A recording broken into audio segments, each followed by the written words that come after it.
April 13th, 2019, just before 2 a.m., the quiet college town of Columbia, South Carolina was about to witness a tragedy that would shock the nation. On a dimly lit street corner, a security camera captured a young woman standing alone, waiting for a ride. She looked relaxed, texting her friends, completely unaware that this night would change everything. This is the story of Samantha Josephson, one that will tell you how one wrong move can drastically affect your entire life. She had just finished her last year of college and celebrated her acceptance into law school. She was funny, and she liked making other people laugh. But at the same time, she was very sincere, very kind. If somebody was mean to someone else, she would call them on it.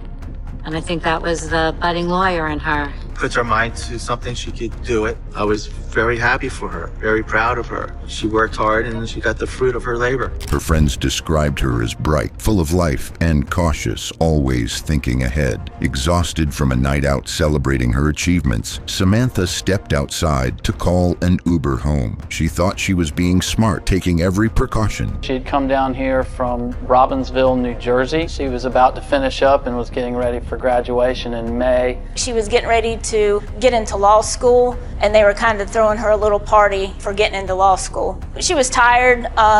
She wanted to go home, but she didn't want to spoil the party for her friends, so she went outside and called her an Uber. The ride was confirmed that it was on the way. As she was waiting, she talked to her boyfriend again on the phone. It seems that when she walked outside, as opposed to taking a right, which is where she was supposed to meet the ride, she took a left. So they never got synced up together, and eventually the actual Uber driver had to cancel the ride because could not find her to pick her up.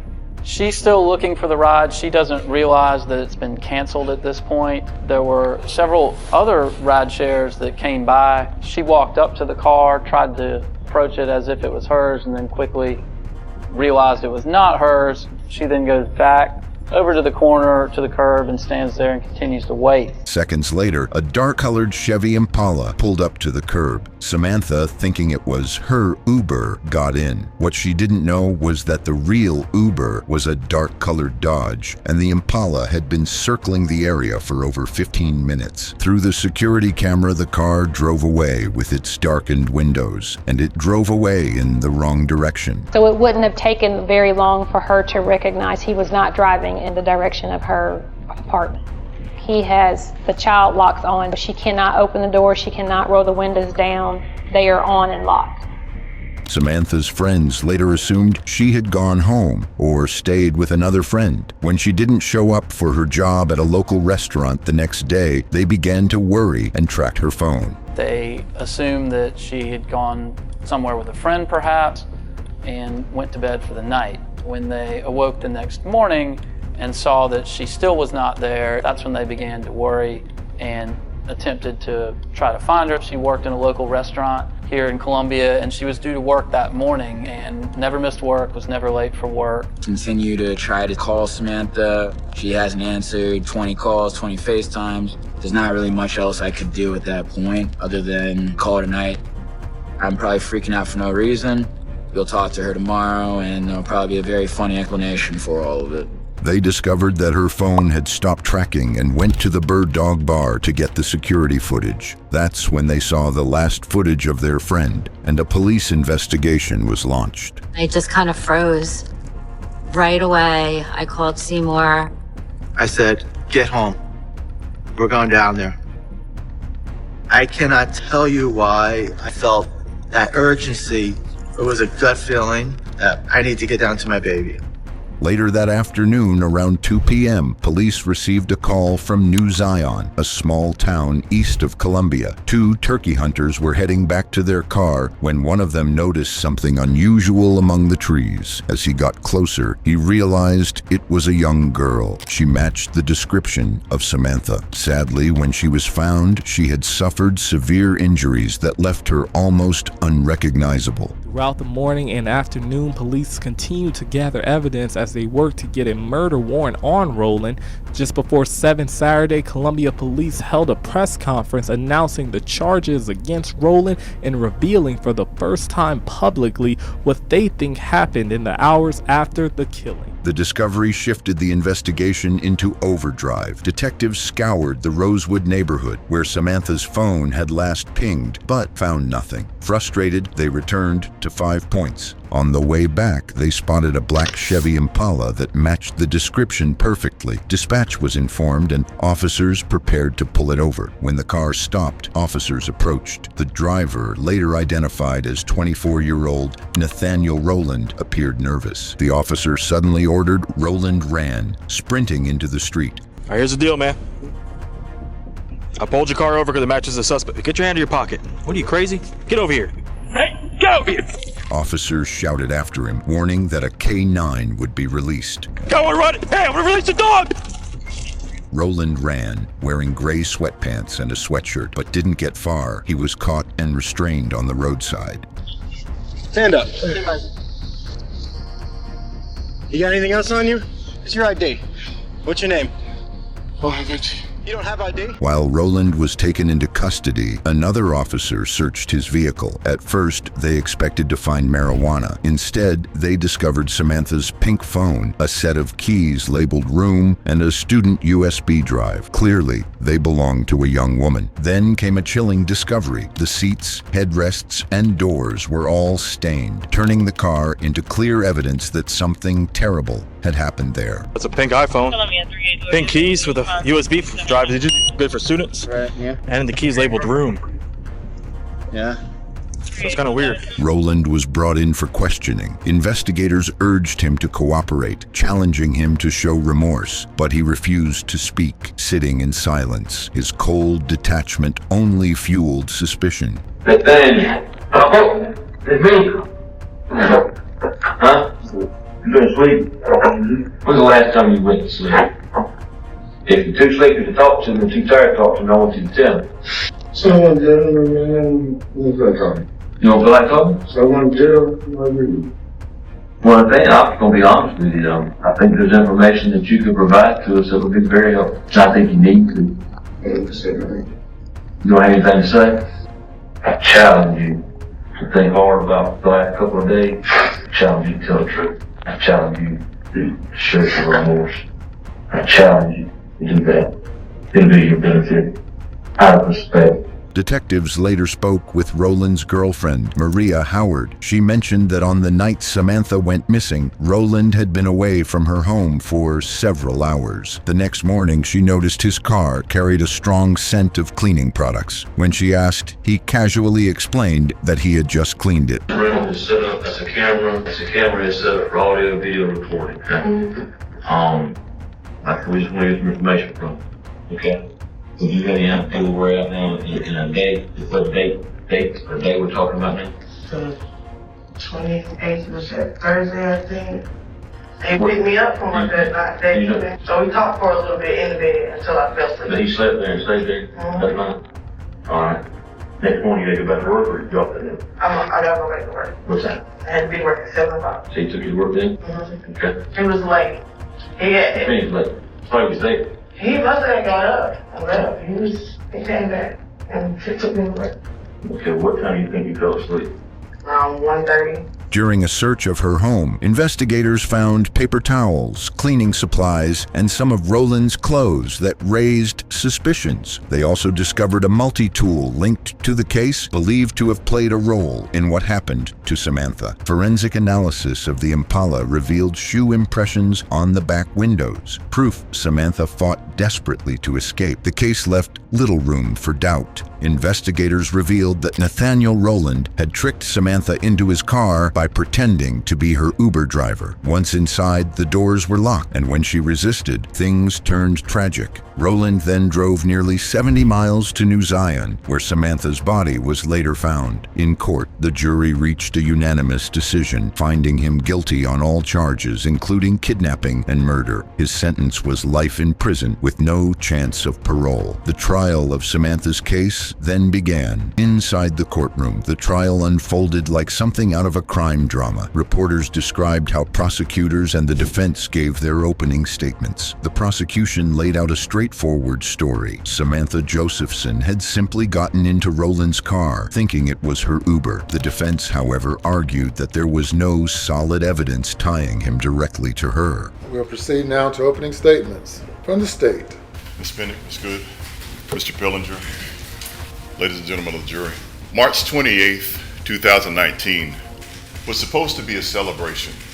Samantha Josephson and friends were gathering together as a celebration of life. They hadn't seen one another in a while, and they were getting together because, quite frankly, they were all about to graduate. They were getting together to relive a few of those kind and fun moments of college, and a chance to reflect a little bit on those times and also to think a little bit about what the future was to hold. They were looking towards toasting and celebrating the fact that they were graduating and moving to a new phase of their life. They had their eyes firmly fixed on their futures and their eyes firmly fixed on their love for one another.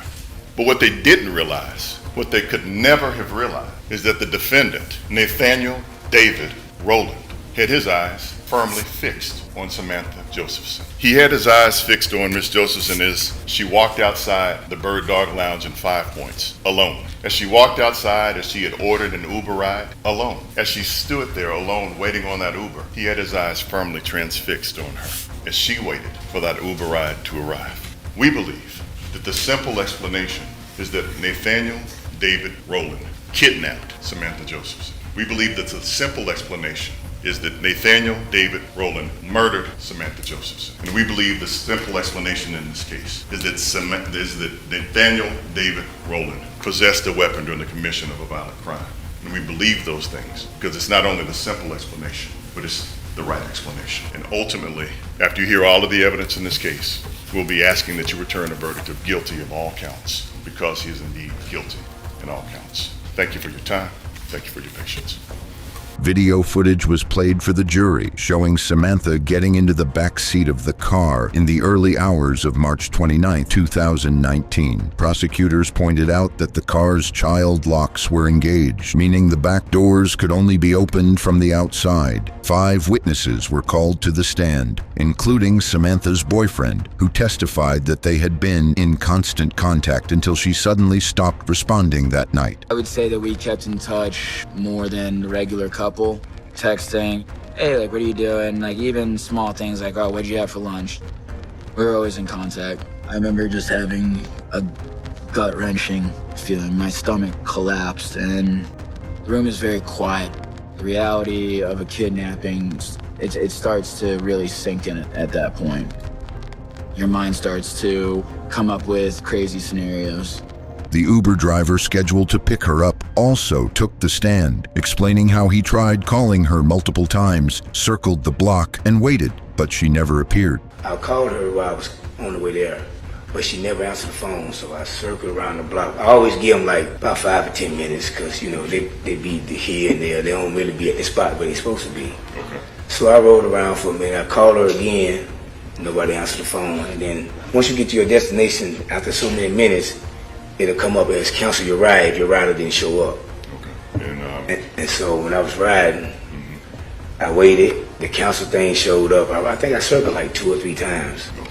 But I never got in contact with her, never saw her. So they said cancel your ride, and I just hit cancel. Later, the jury heard from Maria Howard, Roland's girlfriend at the time. She explained how, on the night Samantha disappeared, Roland had been away from her home for hours. When he returned the next morning, she noticed unusual things. His clothes had changed, his car smelled strongly of cleaning products, and at one point, she even noticed a phone in his car that didn't look like his. Did they say where they were going? 5 Points.